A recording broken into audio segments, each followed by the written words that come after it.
Tidak ada Bible di situ? Tak ada Bang Juma, tak ada. Nah, itu masalahnya, karena di situ tak ada Bible. Jadi gini, Yesus ketika jadi guru, murid-muridnya itu orang mana? Orang Yahudi kan? Salam satu Tuhan.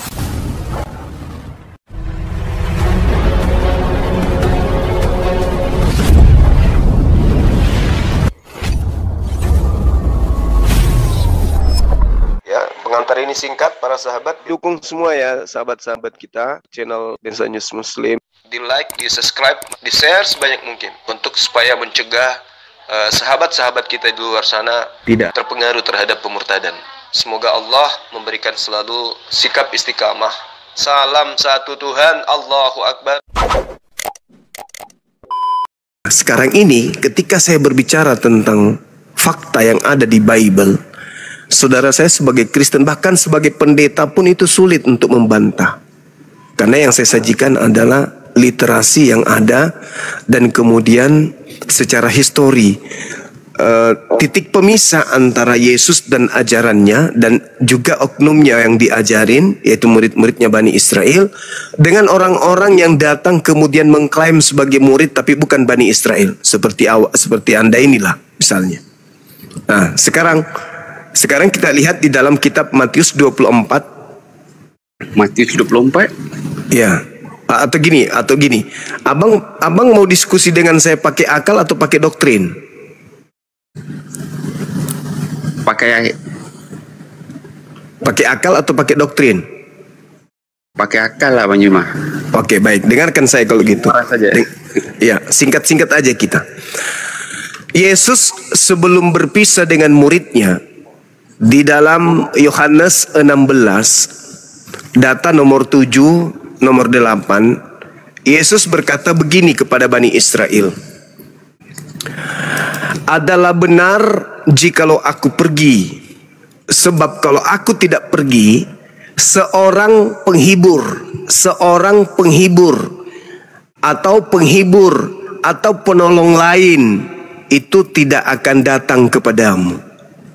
Tetapi jikalau aku pergi,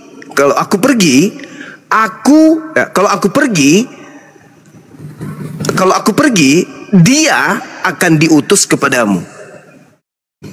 Jadi tidak ada kata aku. Lembaga Bible Indonesia menamai kata aku biar dianggap keren di situ. Adalah benar jikalau aku pergi, sebab kalau aku tidak pergi, maka penghibur itu tidak akan datang kepadamu. Tetapi jikalau aku pergi, dia akan datang kepadamu. Pertanyaan saya, menurut Yesus, dia harus pergi, sebab kalau dia tidak pergi, penghibur itu tidak datang. Nah, penghibur yang datang menurut Yesus ini siapa? Oknum lain atau Yesus sendiri?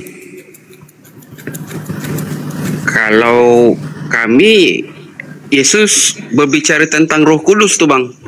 Nah, yang datang Roh Kudus apa Yesus? Roh Kudus. Oke, tepuk tangan untuk itu. Jadi kita sepakat, Anda dan saya sepakat, yang datang adalah Roh Kudus.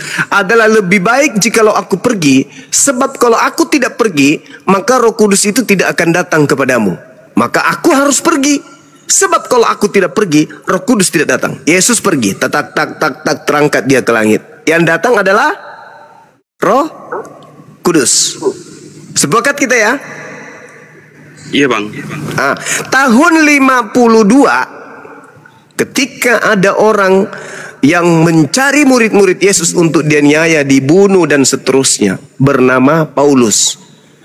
Dia mengaku ketika dia ke Damsyik, di dalam Kisah Para Rasul 22, di situ dia mengaku bertemu dengan siapa?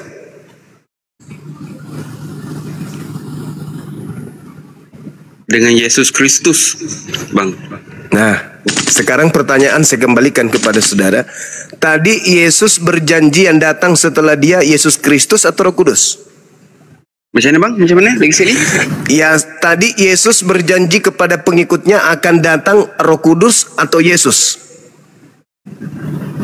Roh Kudus. Mantap sekali. Yang datang kepada Paulus siapa? Oh, okey. Dapat menangkap. Oke, saya catat itu ya. Di situ ada kesalahan skenario yang dilakukan oleh Paulus. Dia tidak cerdas ternyata, lebih cerdas Bang Suma ternyata. Nah, sekarang kok bisa yang datang kepada Paulus itu Yesus? Ada apa ini? Jawabannya adalah untuk menggenapi nubuatan Yesus. Di mana nubuatan itu? Menurut Yesus, dia katakan, Yesus mengatakannya di dalam Matius 24, nomor 4 dan nomor 5. Apa kata Yesus?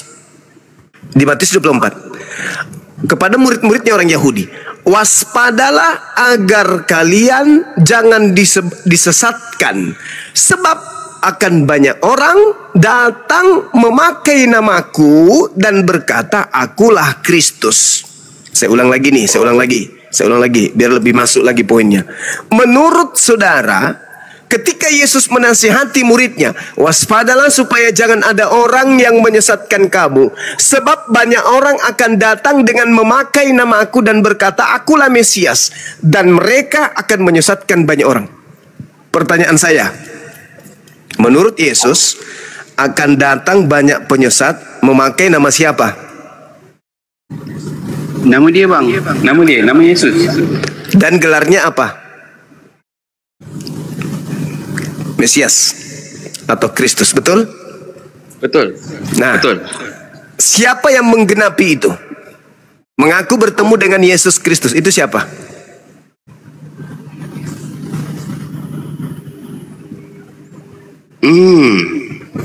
Oh, okey. Maksudnya Paulus. Jadi, Maksud abang Paulus kah? iya. Siapa lagi?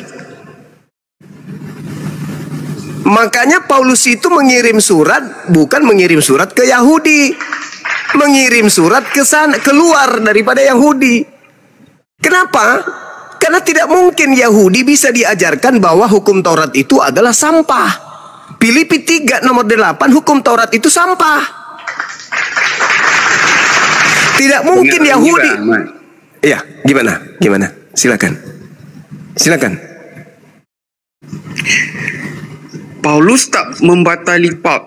Paulus tak membatali ajaran Taurat bang.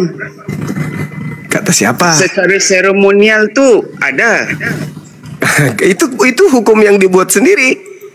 Setelah dibatalkan semua hukum Tuhan, dia bikin replika, dia bikin kemudian sesuatu yang sama dengan hukum Tuhan.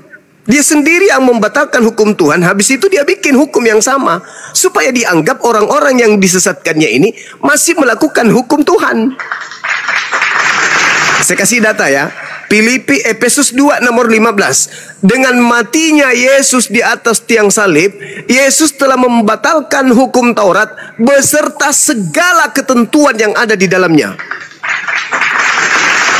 Jadi kalau hari ini Anda tidak membunuh, Anda tidak berzina, itu bukan karena mengikuti hukum Taurat, tetapi mengikuti perintah baru yang dibentuk, yang dibikin oleh Paulus. Sekali lagi saya katakan kepada saudara, saya rangkumkan tentang kedatangan Yesus Kristus dan juga kemudian penyesat beserta dengan Roh Kudus. Kata Yesus, adalah benar jikalau aku pergi, sebab kalau aku tidak pergi, maka Roh Kudus ini tidak datang. Aku harus pergi supaya Roh Kudus ini datang. Yang kedua, yang datang siapa? Yang kedua, ada dua sosok yang datang. Yang pertama Roh Kudus, yang kedua adalah penyesat. Penyesat ini mengaku Yesus Kristus. Sekarang pertanyaannya, siapa yang pernah kedatangan sosok mengaku Yesus Kristus? Bang, saya rasa kedatangan Yesus yang kedua kali itu merujuk kepada akhir zaman, bang. Nah, itu dia. Sebentar saya uraikan. Sebentar saya akan jelaskan kepada saudara. Untuk membuktikan bahwa yang datang kepada Paulus itu bukan Yesus. Ini sudah terbukti. Tahap pertama kita sudah membuktikan bahwa ternyata menurut Yesus, menurut Yesus yang datang itu adalah Roh Kudus. Tetapi selain Roh Kudus, ada juga yang datang penyesat. Siapa penyesat itu? Memakai nama Yesus Kristus. Yang datang kepada Paulus, siapakah engkau Tuhan? Pertanyaan saya, Bung, siapa yang memimpin mulut Paulus untuk mengatakan Tuhan kepada oknum yang dia tidak tahu itu?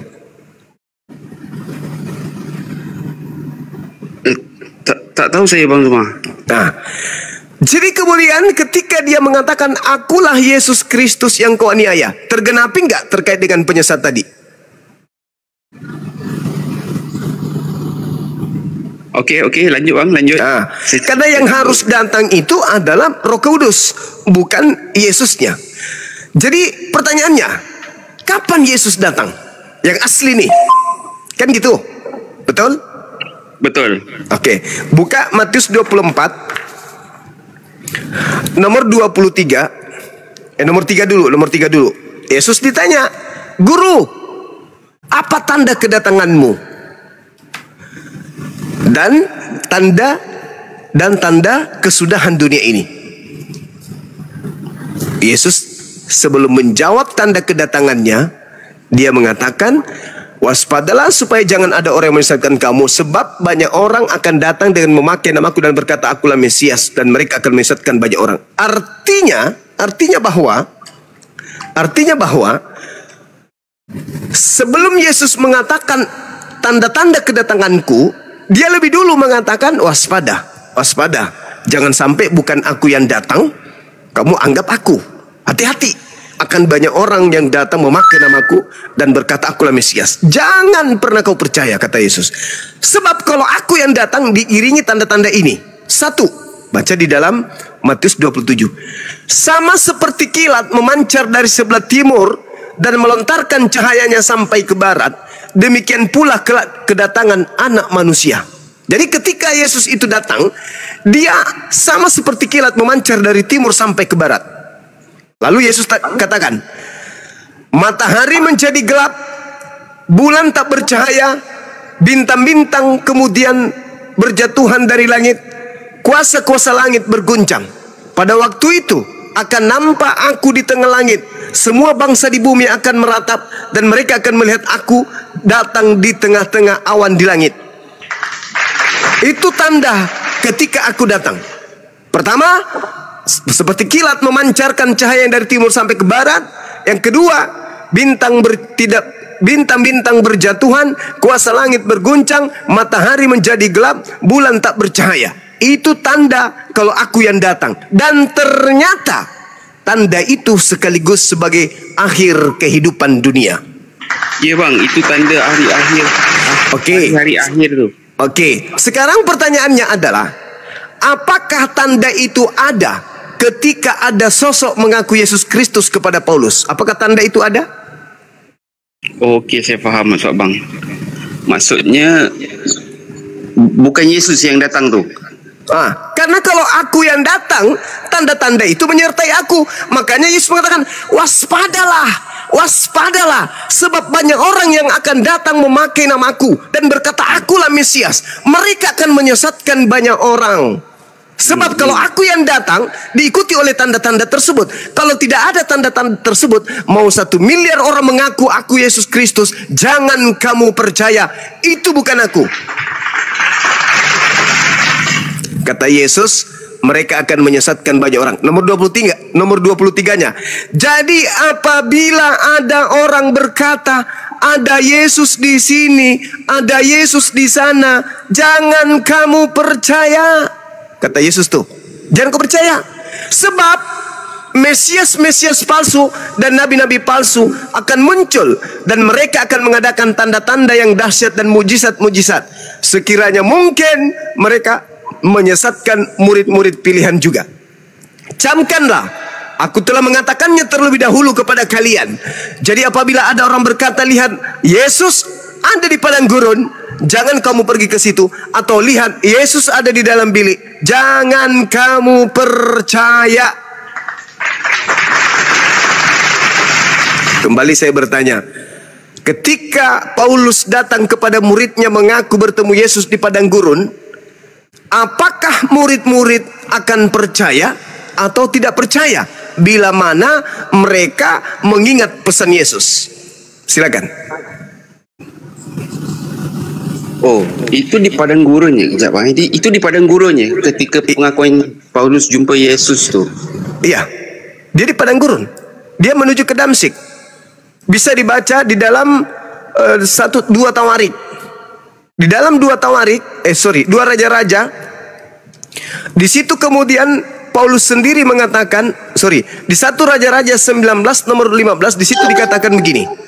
Firman Tuhan kepadanya, pergilah kembali ke jalanmu melalui padang gurun ke Damsyik. Berarti Damsyik itu padang gurun. Paulus mengaku bertemu Yesus di Damsyik, menuju ke Damsyik, berarti menuju padang gurun, menuju ke Damsyik. Tergenapi itu. Lalu di dalam bilik di situ dalam bahasa Yunani temeong. Temeong itu artinya kamar rahasia, bilik rahasia. Paulus mengaku bertemu Yesus di dalam sel penjara. Sel penjara itu adalah bilik rahasia, nggak boleh sembarang orang masuk. Cuman yang ada di dalam itu bilik rahasia. Bilik itu yang masa Yesus jadi buta tu ke Bang Juma? Kenapa? Sebab lepas daripada pengakuan, sebab lepas tu Paulus tu dia jadi buta mata dia. Kalau Anda melihat tidak ada tanda-tanda buta itu kemudian jadi orang menerima wahyu. Orang yang kerasukan setan itulah yang biasa langsung buta. Makanya Yesus selalu mengobati orang buta. Ketika Yesus mengobati orang buta, Yesus mengatakan apa? Dosamu telah diampuni. Kenapa? Karena orang itu kemudian kena kutuk. Begitu sembuh, matanya bisa melihat. Jadi orang buta itu bukan menandakan bahwa dia kena ketemu Tuhan. Tidak. Jadi dalam bilik itu artinya ketika Paulus di dalam penjara, bilik rahasia, dia menulis surat. Apa bunyi suratnya? Aku menerima Injil bukan dari manusia, tapi menerima Injil dari Yesus. Berarti dia mengatakan Yesus itu bukan manusia. Sejak kapan anak Maria bukan manusia? Sedangkan di dalam 2 Yohanes 1 nomor 7, siapakah penyesat itu? Bukankah dia yang pergi ke seluruh dunia, yang tidak mengaku Yesus Kristus itu adalah datang sebagai manusia? Nah, Paulus lah itu. Karena Paulus mengatakan, aku menerima Injil bukan dari manusia, tapi dari Yesus. Berarti Yesus bukan manusia menurut Paulus. Yang tidak mengaku Yesus datang sebagai manusia itu adalah iblis. Itu adalah penyesat, antikristus. Nah, sekarang kembali kepada tema kita. Anda bertanya, kenapa Anda sering menyerang Paulus? Sebenarnya nggak perlu diserang Paulus itu.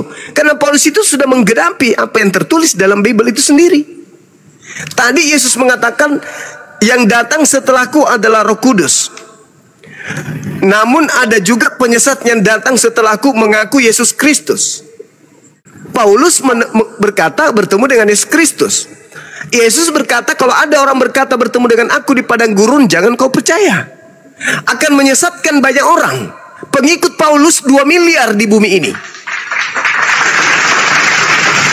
Saya simpulkan, Bung, Anda setelah ini boleh menyangga sekuat tenaga Anda, sehebat Anda berpikir.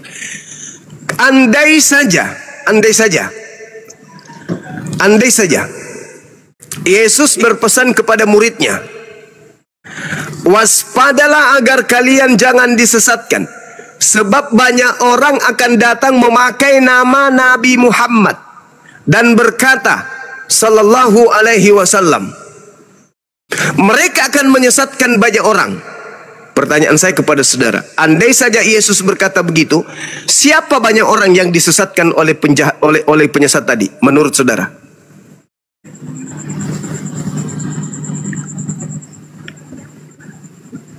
Waspadalah kepada penyesat yang datang kepadamu dengan memakai nama Nabi Muhammad. Mereka akan berkata, Muhammad sallallahu alaihi wasallam. Jangan kau percaya, sebab mereka akan menyesatkan banyak orang. Menurut saudara, siapa banyak orang yang disesatkan itu? Yang memakai nama Nabi Muhammad itu siapa? Islam. Menurut saudara, yang memakai nama Nabi Muhammad itu siapa? Islam atau Kristen? Islam. Kalau dalilnya di situ memakai nama Nabi Muhammad, tapi sekarang dia mengatakan tidak. Waspadalah kepada penyesat yang datang kepadamu memakai namaku. dan berkata, akulah Mesias, mereka akan menyesatkan banyak orang. Kembali saya bertanya, siapa banyak orang yang memakai nama Yesus Kristus itu yang penyesat? Tadi Islam karena Nabi Muhammad. Sekarang nama Yesus Kristus itu siapa, Bang? Islam atau Kristen?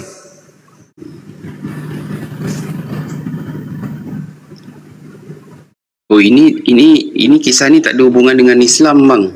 Nah, sekarang pertanyaan saya, Islam atau Kristen? Yang memakai nama Yesus Kristus di luar Yahudi, Islam atau Kristen?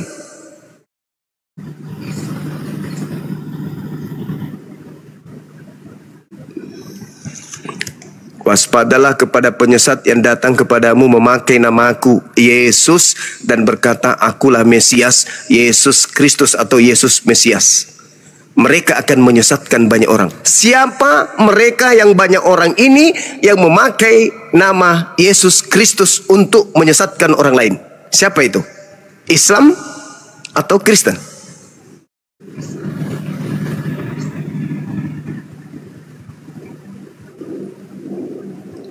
Waduh.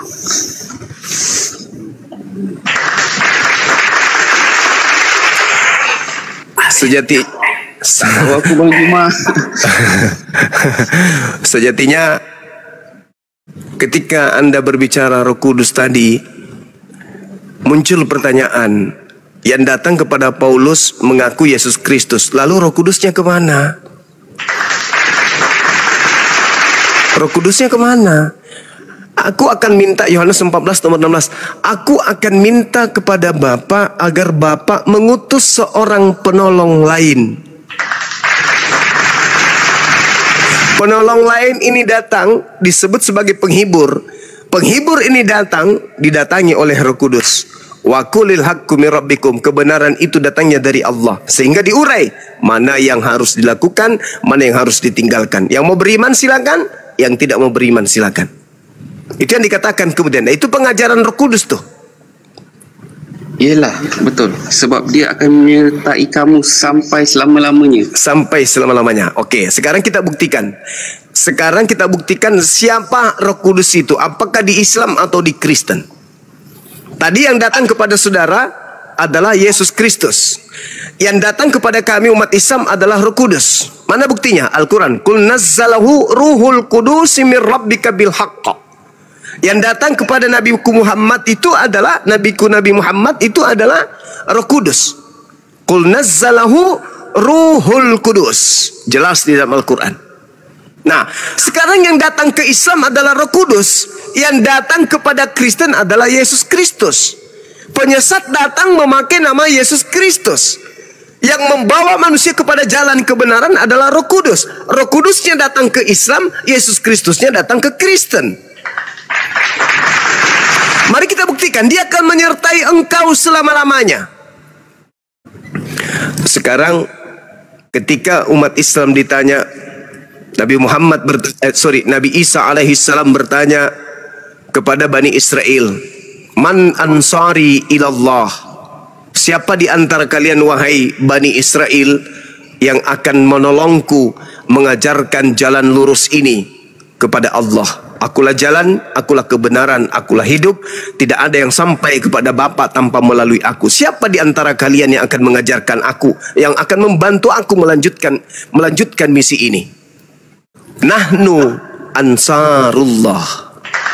Kata murid-muridnya, kamilah yang akan menolongmu untuk mengajarkan ajaran Tuhan agar manusia Bani Israel menuju kepada Allah. Nah, sekarang mari kita buktikan. Dia Roh Kudus ini akan menyertai engkau selama-lamanya. Yesus mengajarkan dirinya kepada Bani Israel, aku adalah utusan Allah kepada kalian. Matius 15 nomor 24. Matius 10 nomor 5 nomor 6. Yesus berpesan kepada ke-12 muridnya agar jangan ke bangsa lain, tetapi pergilah kepada domba-dombaku yang yang sesat dari umat Israel. Matius 15 nomor 24. Aku diutus hanya kepada domba yang sesat. dari umat Israel. Al-Quran mengatakan, wa iskala Isa bin Maryam ya bani Israel inni rasulullahi ilaikum. Yesus mengatakan, aku utusan Allah hanya untuk Bani Israel. Al-Quran menjelaskan Nabi Isa diutus hanya untuk Bani Israel. Ajaran Yesus yang datang kepada muridnya masih langgeng sampai hari ini di Islam. Yesus mengaku kepada murid-muridnya, akulah jalan, akulah keselamatan, akulah hidup. Tidak ada yang sampai kepada Bapa tanpa melalui aku. Di Islam diajarkan itu. Man ansari ilallah, siapa yang akan menolongku untuk menuju kepada Allah? Nahnu, kami. Subhanallah, terpapar dengan sangat jelas. Ajaran itu sampai hari ini masih ada. Sekarang ajaran Yesus yang diberikan Yesus kepada murid-muridnya, apakah masih ada di Kristen hari ini? Nggak ada. Saya kasih contoh. Matius 19, Yesus ditanya, Guru, ya, bagaimana cara saya bisa hidup kekal, memperoleh hidup yang kekal? Apa kata Yesus? Kalau kamu ingin memperoleh hidup yang kekal, kata Yesus, lakukan segala apa yang diperintahkan Bapa kepadamu. Lakukan segala apa yang diperintahkan Bapa kepadamu. Nah, Nabi Isa alaihissalam itu mengajarkan hukum, hikmat, Injil kepada Bani Israel agar mereka kemudian menjalankan hukum yang datang kepadanya untuk mereka tegakkan. Tidak ada di dalam Al-Quran Nabi Isa mengajarkan murid-muridnya untuk lari dari pengajaran yang sudah ditetapkan Allah untuk dirinya. Bagaimana dengan Kristen?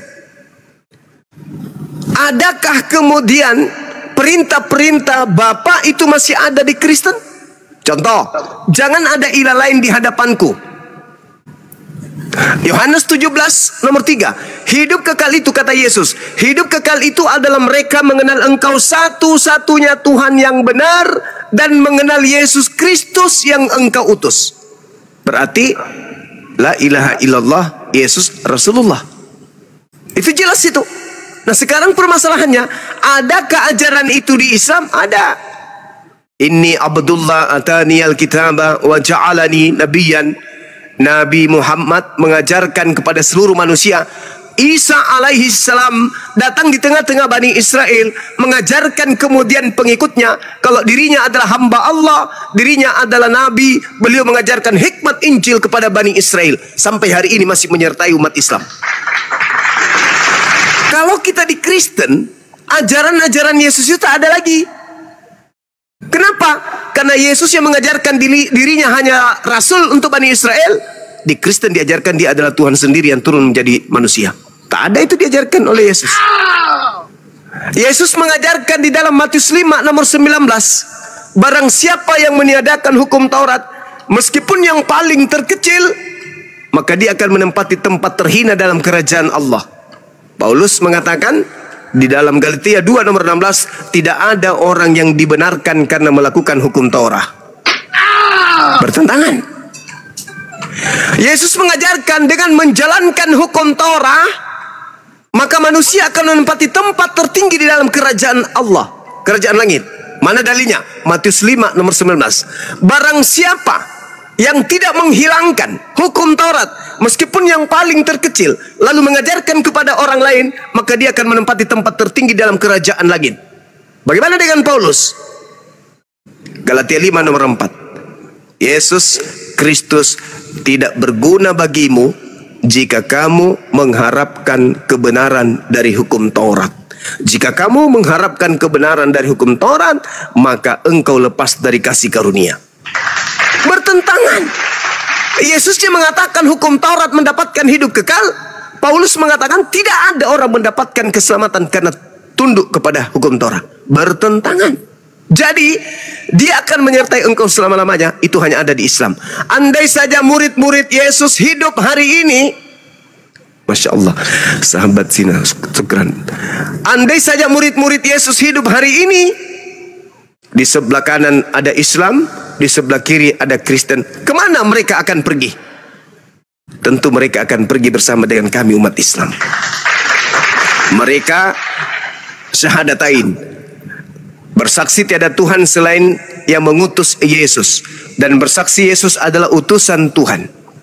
Mereka bersunat, mereka tidak makan babi, mereka berpuasa, mereka sujud, mereka mandi tahir, mereka mandi junub, mereka kemudian membersihkan diri dari hadas, dari najis, dari tamek.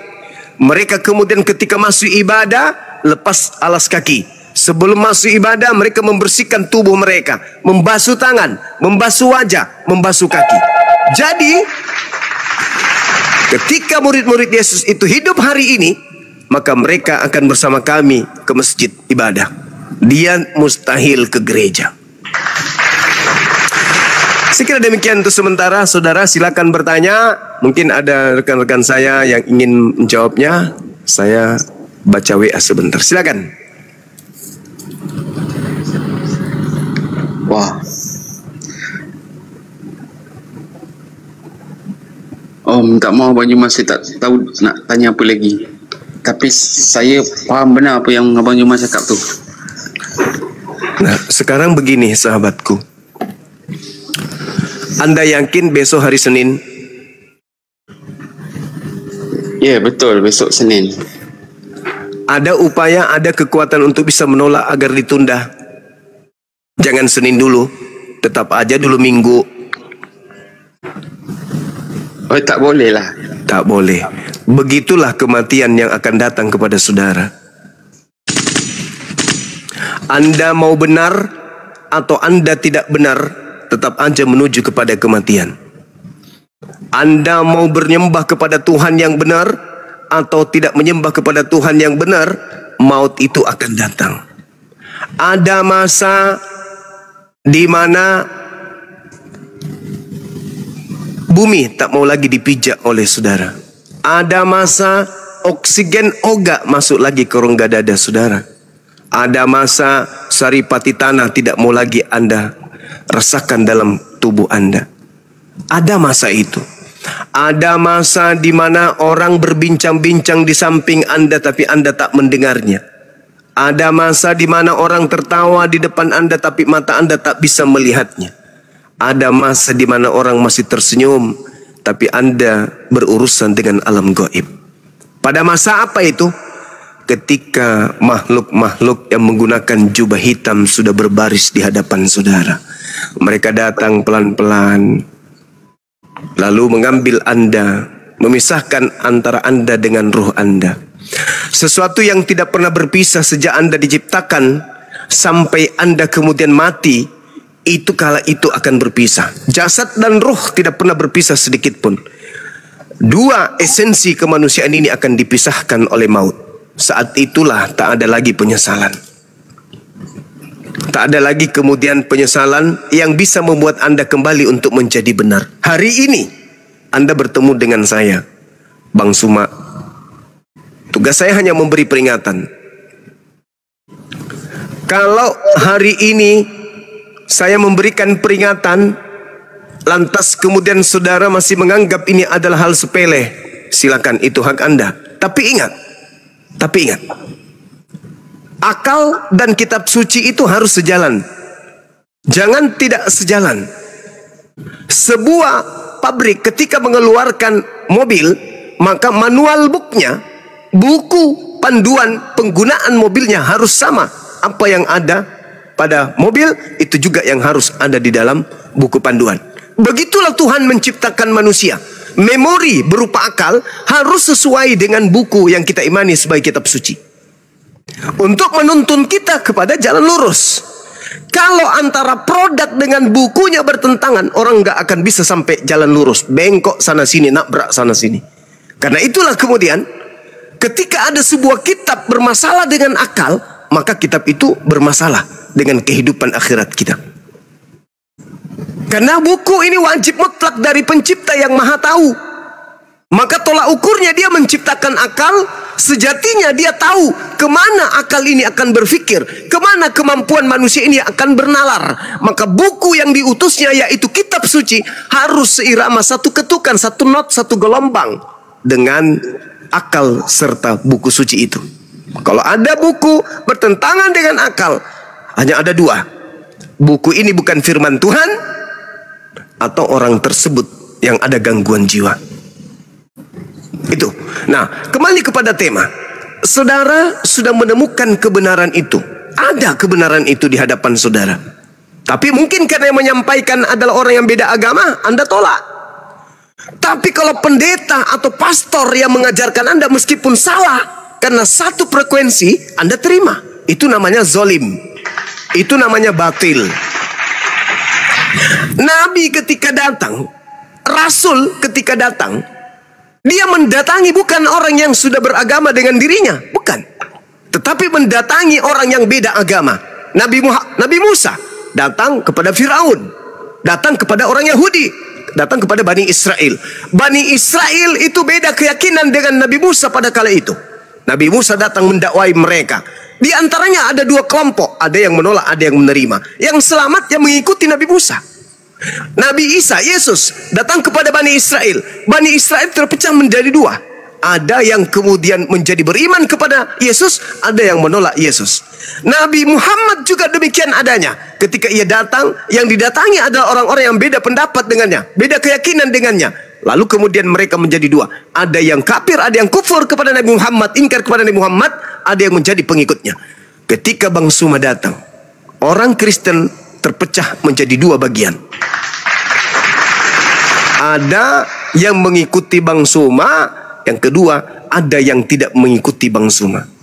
Karena beda agama, karena beda keyakinan, ditolak meskipun betul. Itulah yang disebut orang-orang zalim. Itu orang zalim tuh. Nah sekarang ketika Anda mati, tidak ada lagi pilihan. Anda ditimbun kedalaman 1 meter lebih dari permukaan tanah. Gelap. Datanglah kemudian kehidupan akhirat.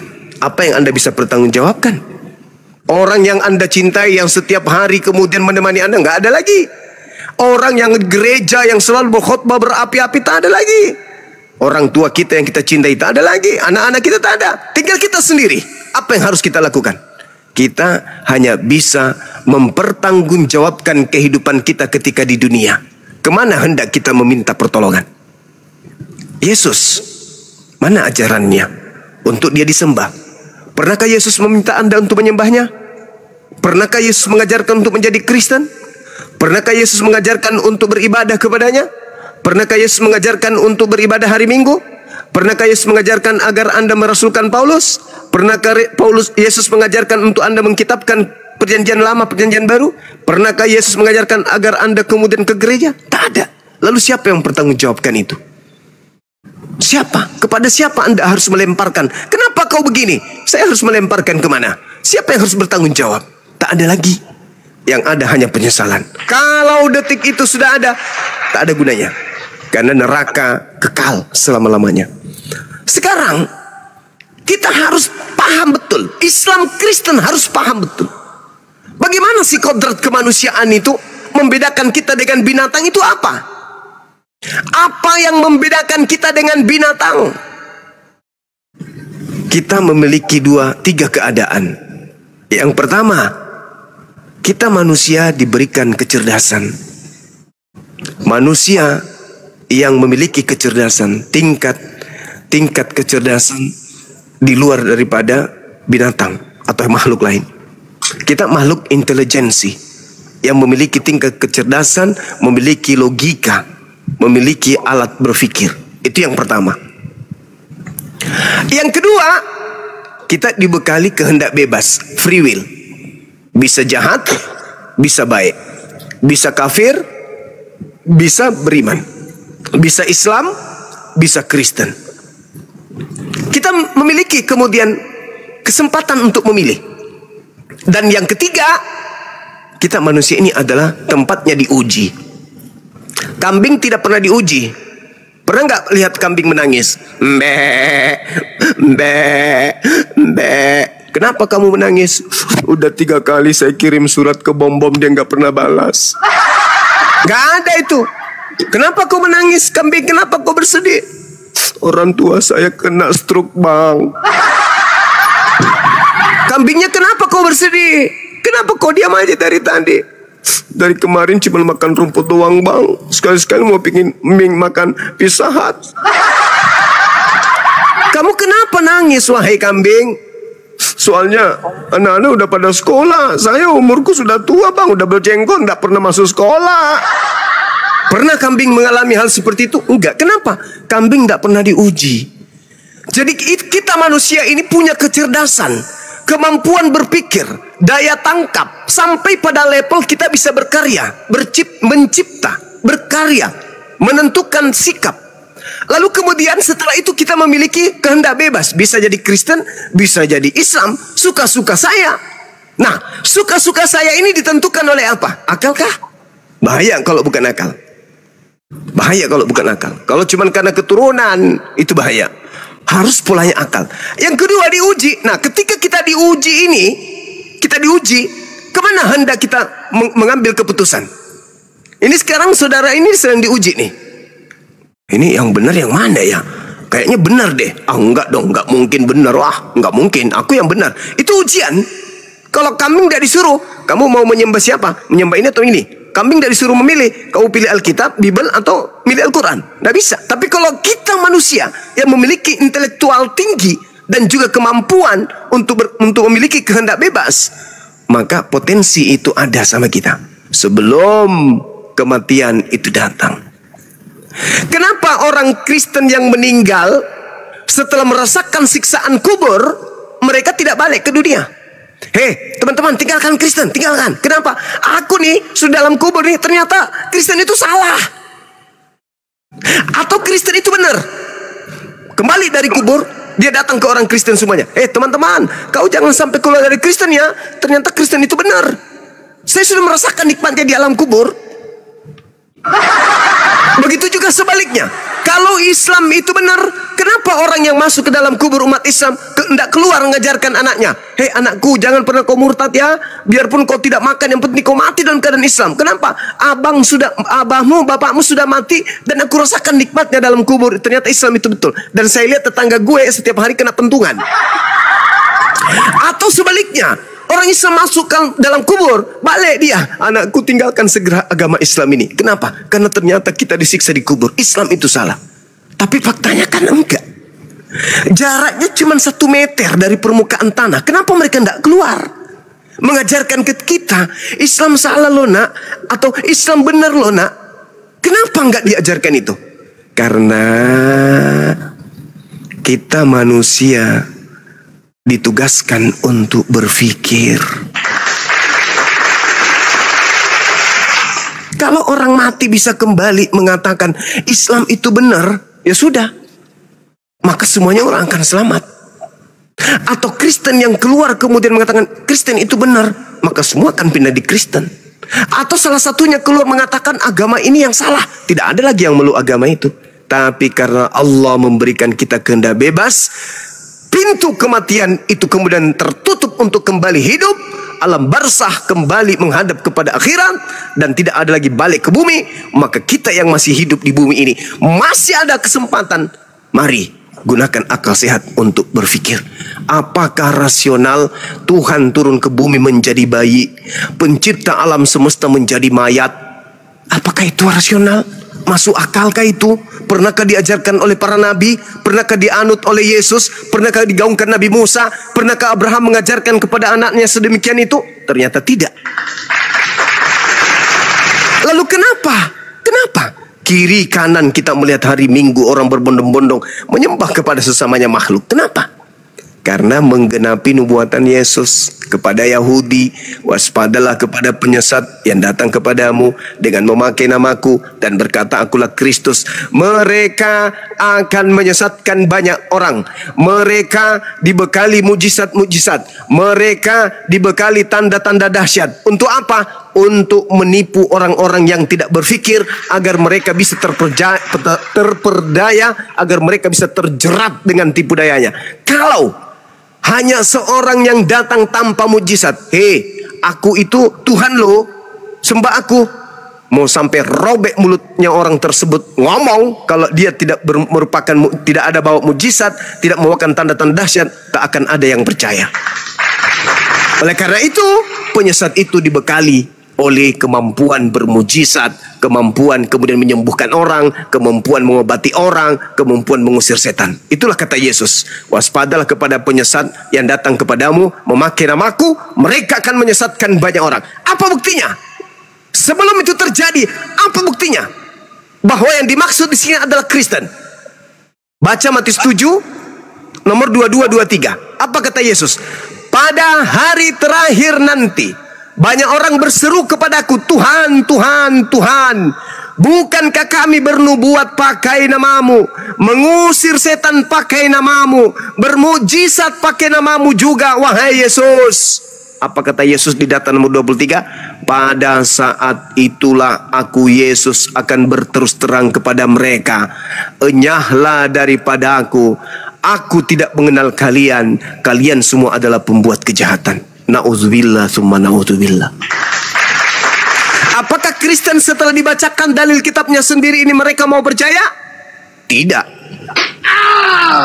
Padahal itu sudah tertulis, tetap aja tidak. Mereka sudah baca, tetap aja tidak. Kenapa mereka tidak mau peduli? Ya, tetap aja tidak. Alasannya kenapa? Karena dia terjerat oleh penyesat. Makanya Yesus mengulang ajarannya. Bertobatlah. Jagalah dirimu agar kamu jangan jatuh dalam percobaan. Waspadalah.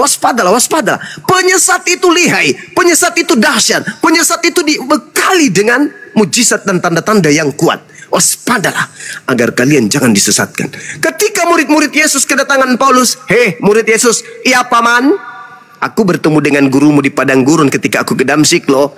Kata murid Yesus, "EGP, emang lu sopo? Guru saya sudah berpesan jangan kau percaya." Makanya Yahudi sampai hari ini tidak Kristen. Paulus putus asa. Akhirnya dia banting setir. Maka dia menulis surat ke jemaat Galatia 1 nomor 15, Galatia 2 nomor 8. Apa katanya? Aku diutus kepada orang-orang non-Yahudi. Selamat. Aku diutus kepada orang-orang yang tidak bersunat. Selamatlah kalian. Kalianlah yang didatangi oleh Nabi ini.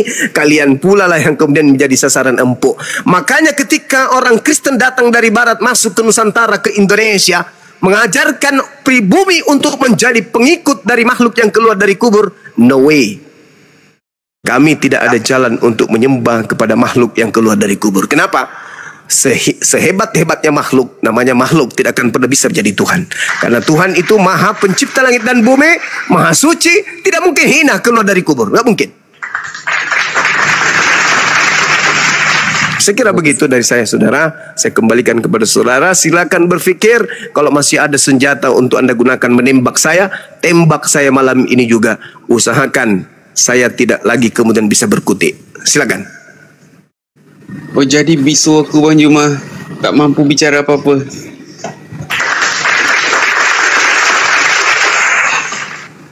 Nanti kalau ada materi yang mungkin menurut saudara bisa diulas, tanyakan kepada pendeta di gereja, oleh pastor atau pandir atau penatua yang ada di Malaysia.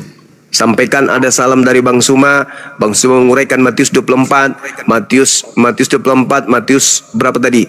Matius, Yohanes 16, Matius 7. Itu Bang Suma uraikan bukan dari Al-Quran, tapi dari Bible itu sendiri. Kenapa bisa begitu? Kenapa bisa begitu? Karena sejatinya Bible itu bukan firman Tuhan. Sejatinya Bible itu adalah cerita-cerita yang dikumpulkan. Jadi cerita apapun yang bertebaran di tengah-tengah masyarakat kala itu dikumpulkan oleh pewarta, digabung, dicatat. Karena mereka tidak pernah berpikir kalau buku saya ini akan dijadikan sebagai kitab suci oleh sekelompok orang. Mereka hanya mencatat dari kesaksian-kesaksian mereka temukan, mereka tulis. Pada suatu hari Yesus ditulis lagi, akhirnya menjadi satu kitab. Jadi tidak ada dasar mengatakan bahwa kok bisa saya jadi sesat dari kitab itu ya? Bukankah kitab itu adalah tunggu dulu. Kitab itu menulis apa adanya. Apa yang disaksikan oleh orang-orang di situ itu yang dicatat. Makanya Bung, ada keanehan terjadi di dalam kitab saudara, di dalam kitab Roma. Nih, coba kita lihat ya. Kalau di Al-Quran udah final. Kalau di Al-Quran mengatakan bahwasanya wa makaru wa makarallahu wallahu khairul makirin. Orang-orang kafir yang benci kepada Nabi Isa alaihissalam, yang ingin mencelakai Nabi Isa alaihissalam, mereka membuat tipu muslihat. Mereka membuat kemudian kesaksian-kesaksian palsu demi untuk membunuh Nabi Isa alaihissalam. Akhirnya apa? Tuhan membalas kejahatan mereka, dan Tuhan Allah adalah sebaik-baiknya pembalas kejahatan. Wa makaru wa makarallah wallahu khairul makirin. Coba kita lihat apa yang disusun oleh Paulus dalam suratnya di Roma 1. Sebab murka Allah nyata dari surga atas segala kefasikan dan kezaliman manusia yang menindas kebenaran dengan kezaliman.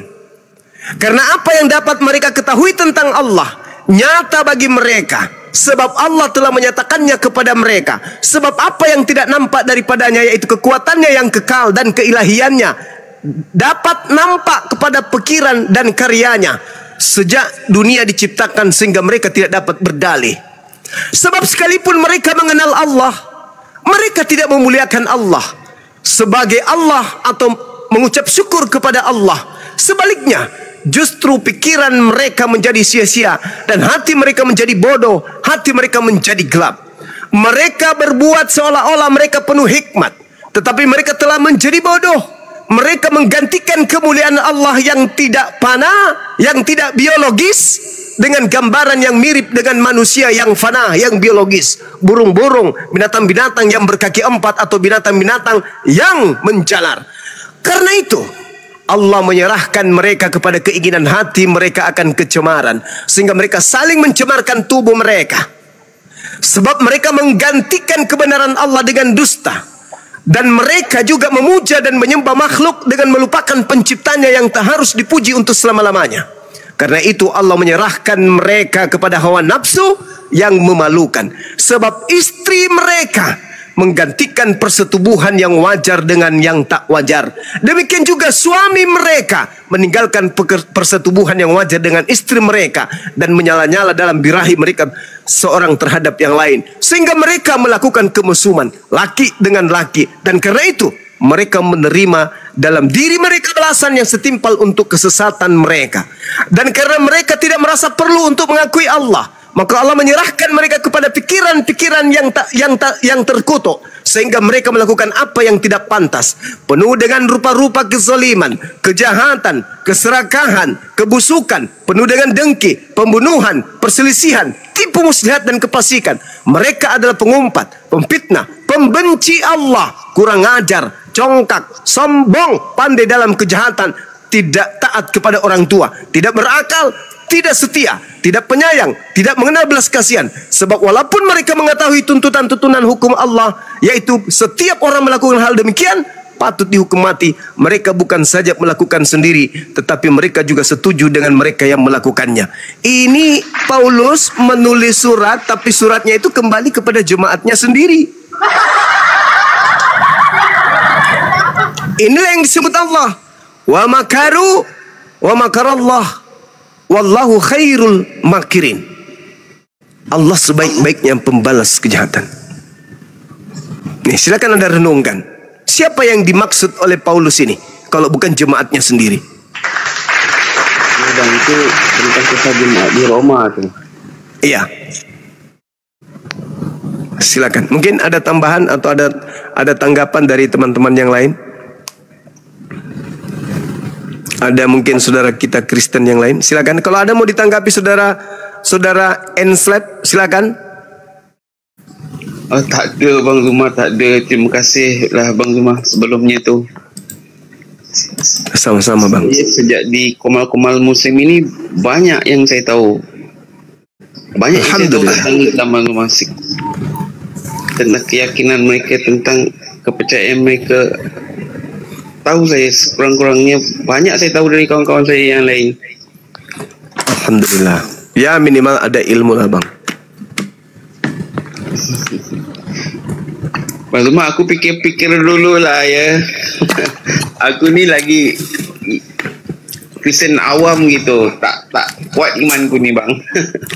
Ya silakan Bang. Perdalam imannya dengan mendalami Bible.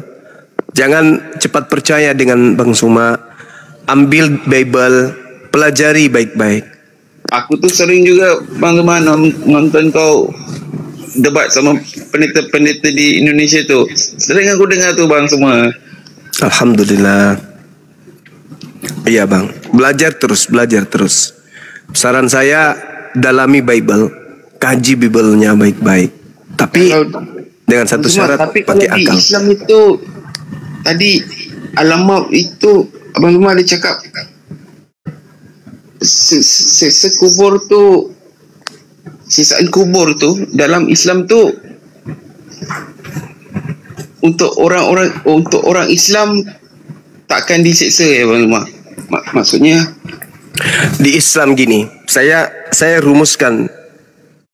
Di Islam itu ketika yang meninggal ini adalah orang beriman,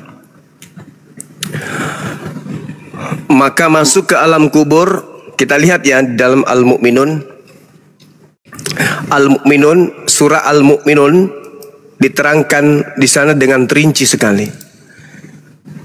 Bismillahirrahmanirrahim. Qad aflahal mu'minun alladzina hum fi salatihim khashi'un والذين هم عن اللغو معرضون والذين هم للزكاة فاعلون والذين هم لفروجهم حافظون إلا على أزواجهم أو ما ملكت أيمانهم فإنهم غير ملومين فمن ابتغى وراء ذلك فأولئك هم العادون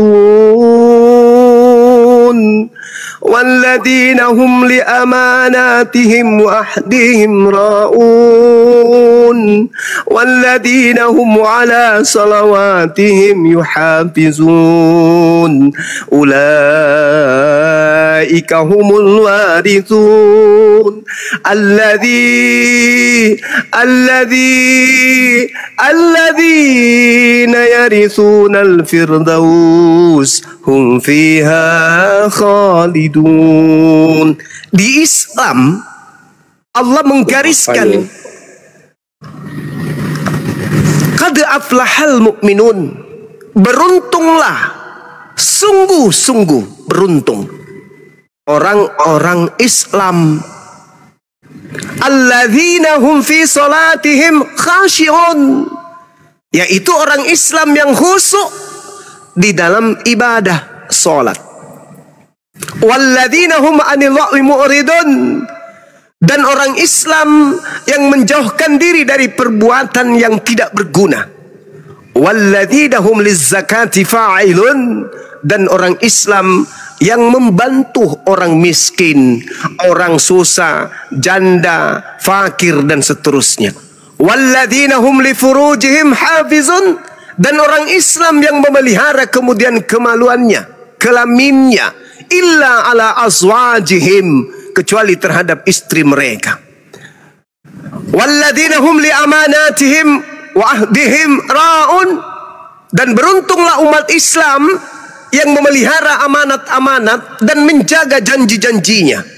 Walladzina hum ala salawatihim yuhafizun, dan beruntunglah orang-orang Islam yang memelihara ibadah salatnya. Ulaika humul warithun, mereka itulah umat Islam yang mewarisi Firdaus, hum fiha khalidun, surga Firdaus, mereka kekal di dalamnya.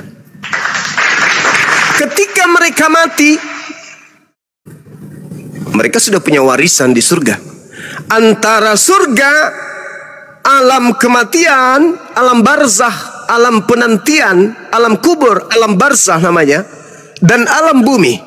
Di bumi umat Islam mencari bekal sebanyak-banyaknya. Salat, puasa, zakat, syiar, dakwah, tabligh, ngajar, sebanyak-banyaknya. Infak, zakat, sedekah, sebanyak-banyaknya. Masuk ke alam kubur, yang dia rasakan apa? kenikmatan. Apa nikmat itu? Mereka sudah diperlihatkan jannah, meskipun mereka belum merasakan langsung, tapi mereka sudah melihatnya. Sekarang kita masuk ke dalam ruang sempit, tapi yang ada di dalam ruang sempit itu suatu penampakan keindahan yang begitu dahsyat. Tidak pernah kita melihat keindahan, kenyamanan, kenikmatan sedahsyat itu ketika di bumi. Apakah masih terasa waktu di situ? Adakah merasa sedih di sana? Adakah merasa tidak betah di situ? Melihat jannah firdaus tempatnya akan pergi. Yang ada hanya memuji. Ya Rabb, kapan aku bisa ke situ ya Rabb? Wah ya Allah, indahnya ya Allah. Tanpa terasa kiamat datang. Tak. Oh, maksud Bang Zima, kalau di Islam itu kalau dia tu diterima ibadahnya, dicatat amal kebaikannya bagus semua, dia diperlihatkan dah jannah. Iya. Oh gitu. Jadi walaupun nikmat masih belum lagi. Tapi dia seibarat gini Bang. Seibarat Anda dalam sebuah kamar, Anda nonton film yang sangat-sangat Anda suka. Anda kira-kira masih menghitung waktu nggak di situ? Oh, oke, paham. Kalau yang pemain utamanya Anda, ada sebuah film di sana Anda sebagai bintang utama, kira-kira terasa nggak waktu? Anda begitu jago di sana, begitu hebat di sana, menjadi pemimpin, menjadi orang yang paling hebat di dalam film itu. Meskipun durasinya 1 bulan, Anda tidak akan pernah capek nonton. Anda penasaran, aduh apalagi, sampai kiamat datang. Inilah yang dikatakan ulaika humul warithun alladzina yarithuna al-firdaus hum fiha khalidun. Begitu juga sebaliknya. Kalau yang mati itu orang kafir. Cobalah Anda masuk ke dalam kamar atau dalam ruangan atau dalam rumah di tengah hutan, gelap gulita. Seorang diri yang menemani adalah gambaran-gambaran Anda sedang disiksa di neraka. Betah. Ya kalau kiamatnya 1 tahun, 1 miliar tahun lagi, maka selama itu juga Anda akan disiksa di sana. Kira-kira nyaman nggak ketika Anda sudah melihat video Anda disiksa di neraka? Dipancung, dimasukkan ke dalam api. Begitu dia masuk ke dalam api, meleleh otaknya, meleleh semua badannya, dagingnya. Habis itu tumbuh kembali, meleleh lagi, tumbuh kembali. Kemudian dia melihat otaknya di dalam meleleh kayak minyak kelapa yang sedang dipanasin. Kira-kira nikmat nggak? Kalau nggak teriak-teriak, tolong, bom, tolong, bom, kamu mana, bom.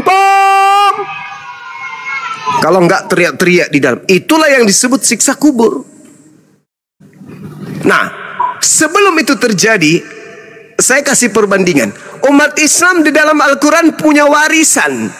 Kalau warisan Bung, itu milik hak kepunyaan kita, nggak boleh diganggu-gugat dong. Itu kan warisan saya. Mutlak saya harus mendapatkan itu, karena itu warisan saya. Makanya umat Islam itu mempercantik ibadah sholat. Jangan sholat yang dipikirkan Pak Bom. Allahu Akbar. Gimana ya Pak Bom kok perutnya sudah 9 tahun tidak melahirkan. Jangan. Husuk. Bentuk sholat itu gimana cara husuknya? Sadar kita. Sadar bahwa kita sedang menghadap kepada pencipta. Kalau kita dipanggil menghadap ke Pak Presiden, Pak Prabowo, kira-kira masih ada nggak pikiran kita ke yang lain? Sedang berhadapan dengan Pak Presiden ini, ngomong sama Pak Presiden, gimana saudara, apakah saudara baik-baik aja? Kira-kira masih mikir nggak panci di rumah? Masih mikir nggak celana yang bolong? Masih mikir nggak? Nggak ada. Konsentrasi kita, kalau perlu setiap desahan napas Pak Prabowo itu kita lihat. Kalau perlu semua kata yang keluar dari mulutnya itu kita kemudian rekam. Saking dia itu bagi kita berharga. Ini kita sedang menghadap kepada pencipta langit dan bumi yang menciptakan Pak Prabowo.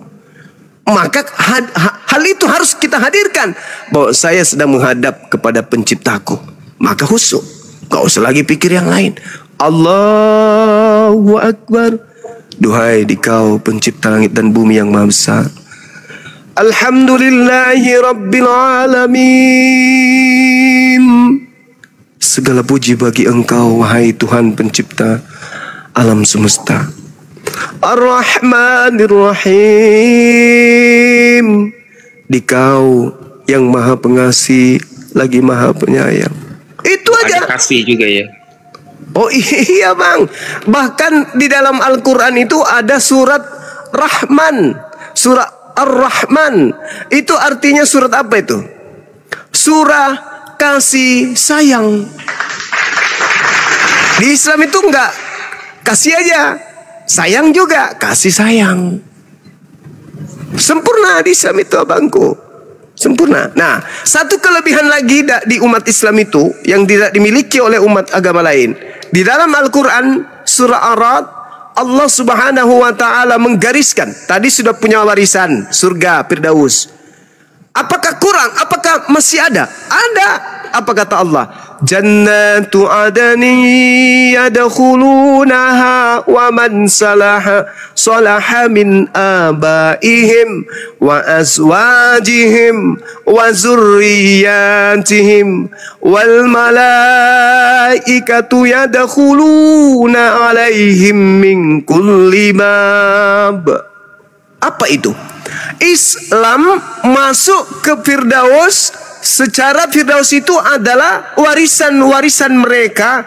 Mereka masuk ke dalamnya bersama dengan orang-orang yang dicintainya. Istrinya, anak-anaknya, cucu-cucunya, keturunan-keturunannya. Mereka masuk bersama-sama. Di dalamnya berkasih sayang. Dalam kehidupan kekal, mereka dikumpulkan pada alam yang tak ada lagi kematian, tak ada lagi sana tangis, iri, dengki, kemiskinan. Yang ada hanya kebahagiaan, yang hanya ada kenikmatan. Hidup kekal bersama orang-orang yang kita cintai. Di Kristen itu tak ada. Kristen ketika mati udah selesai. Tak ada lagi hubungan dengan mereka, orang tua kita, anak kita, istri kita. Jadi buat apa membina rumah tangga di kehidupan di dunia ini? Di dunia ini hidup paling 30 tahun bersama istri, 40 tahun bersama anak, 50 tahun bersama mereka, 60 tahun berkumpul bersama. Setelah itu pisah untuk selamanya. No, saya tidak memilih jalan agama seperti itu. Saya lebih memilih bersama dengan anak-anak saya, orang-orang yang saya cintai, sampai tak ada akhirnya. Hidup kekal bersama anak-anakku, istriku, orang tuaku, adik-adikku, kakak-kakakku, paman-pamanku, semua keluargaku. Aku pingin hidup bersama mereka di kehidupan yang kekal, jannah, hidup yang penuh dengan kebahagiaan. Ini yang tidak dimiliki oleh agama lain. Ketika umat lain mati, dah selesai, putus. Mereka tidak lagi saling mengenal, mereka tidak lagi saling bersama. Lalu bagaimana ketika kita rindu? Misalnya sekarang Anda sudah punya orang tua sudah meninggal, Anda rindu. Kapan Anda mau ketemu? Nggak ada lagi. Ternyata di kehidupan dunia ini adalah hidup untuk selamanya, untuk bersama. Dan itu tak akan pernah lagi jumpa. Kami di Islam enggak. Kayak saya, orang tua saya sudah meninggal. Tapi ada harapan untuk berkumpul bersama dengan orang tua saya. Maka sepeninggal mereka, aku jadikan diri saya menjadi anak yang soleh. Sepeninggal orang tua saya, aku jadikan cucu-cucunya menjadi orang soleh. Kenapa? Supaya kami semuanya nanti berkumpul bersama di jannah. Lah kalau di Kristen, hidup semati, nggak boleh dipisahkan kecuali dengan maut. Oke, tapi setelah itu bersama enggak kalian? Enggak. Anak-anak yang kita besarkan, yang kita cintai, darah daging kita, bersama enggak kita nanti di sana? Oh enggak. Lalu buat apa? Kalau di Islam tidak. Tetap bersama. Makanya di Islam itu ketika kita menikah, maka rumah tangga itu bukan hanya di dunia aja, tapi lanjut sampai ke jannah. Makanya di rumah tangga umat Islam itu lebih banyak cobaan. Karena itu tadi, siapa yang kuat menghadapi cobaan, maka dia akan bersama dengan pasangan-pasangannya sampai ke jannah. Maka wahai suami-suami, sayangi istrimu. Wahai istri-istri, sayangi suamimu. Orang tua, sayangi anak-anak kita sayangi orang tua kita. Supaya kita tetap bersama di jannah nanti kelak. Amin ya rabbal alamin. Saya kira begitu saudara. Kridol, mudah-mudahan apa yang saya sampaikan bisa menjadi motivasi Anda untuk belajar lagi. Di Islam itu tidak ada paksaan, karena orang Islam tidak boleh memaksakan untuk orang masuk ke Islam. Kenapa?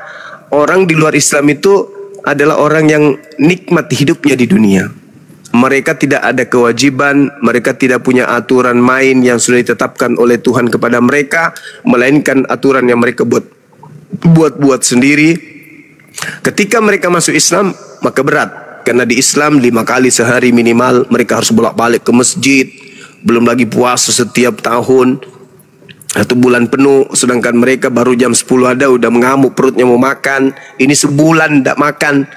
Ya, bagaimana bisa kemudian mereka diajak ke Islam tanpa kesadaran sendiri? Jadi masuk Islam wajib hukumnya kesadaran sendiri. Bukan karena Indomie, bukan karena bantuan, karena sakit dikasih bantuan masuk Islam, nggak bisa. Karena Islam itu syarat dengan aturan-aturan main. Segala-galanya diatur. Saya kira begitu dari saya teman-teman sekalian. Mudah-mudahan yang saya sampaikan ini tidak keliru. Kalaupun ada keliru, saya minta maaf kepada Allah Subhanahu Wa Taala. Dan mudah-mudahan saya diluruskan kembali ke depannya untuk belajar yang lebih baik lagi. Silakan. Ya Bang Zuma, terima kasih Bang Zuma. Saya banyak belajar malam ni di atas. Sama-sama saudara. Saya fikir-fikir lagi Bang Zuma, mau login kah? Nanti ya, aku belajar lagi Bang. Ya, silakan. Nanti aku belajar lagi. Sering Amin. aku nonton nih. Punya masa ada lapangan, sering aku buka. Terima kasih ya Bang Zuma. Sama-sama saudaraku, terima kasih. Saya pikir cukuplah dulu. Okey. Nanti baik. Ada masa kita diskusi, belajar lagi. Baik. Saya tunggu Bang, saya tunggu. Ya. Jaga kesehatan di sana ya. Ya. Juga yang lain-lain sekalian ya. Aku turun dulu nih. Baik. Kita sama-sama lagi belajar lagi. Terima kasih. Pesan saya jaga diri baik-baik di sana ya Bang. Sehat-sehat ya. Ya, terima kasih Bang Juma. Oke, makasih. Siap. Sehat terus ya. Amin. Baik. Terima kasih. Kita baik. Siap. Kalau di apa tuh? Islam dia sebut apa tuh? Assalamualaikum. Assalamualaikum. Keselamatan Assalamualaikum Bang Zuma. Nanti Waalaikum saudaraku. Ya. Baik. Terima kasih. Siap, makasih. Saya turun dulu. Oke, hati-hati di jalan. Baik itu, baik. Alhamdulillah. Nih Bunda Rama dari sekte mana? Silakan buka kamera, buka mic-nya. Allah, Bunda dapat hidayah ya. Amin ya rabbal alamin. Waalaikumsalam. Tembus 800 orang ya. Woi, keren woi. Keren. Keren nih 800 orang tahu. Masya Allah. Ternyata banyak yang pakai aplikasi ya. Nah, yang di YouTube juga tembus kurang lebih 2000 orang yang nonton. Allahu Akbar, Masya Allah. Alhamdulillah. Mungkin normal mi Bunda. Oh, Unirip masih 12. Kenapa? Unirip katanya komalnya masih 12 orang Bunda. Alhamdulillah. Syukurlah. Banyak juga